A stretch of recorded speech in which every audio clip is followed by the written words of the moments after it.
Hi దోస్తు, ఈరోజు మన వీడియోలో ఒక ఇంట్రెస్టింగ్ చేప కోసం చెప్తున్నాం.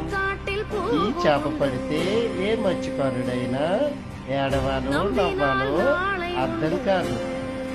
అదేనండి మన వలగర చేప. చూడటానికి చాలా అందంగా ఉంటుంది.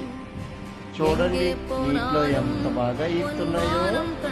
తర్వాత వాళ్ళకి తగిలి వస్తే ఇంకా ముందుంది ముసలి పండగ. దీనికోసం నెక్స్ట్ వీడియోలో చెప్తా. అప్పటి వరకు మా ఛానల్ని ఫాలో అవ్వండి.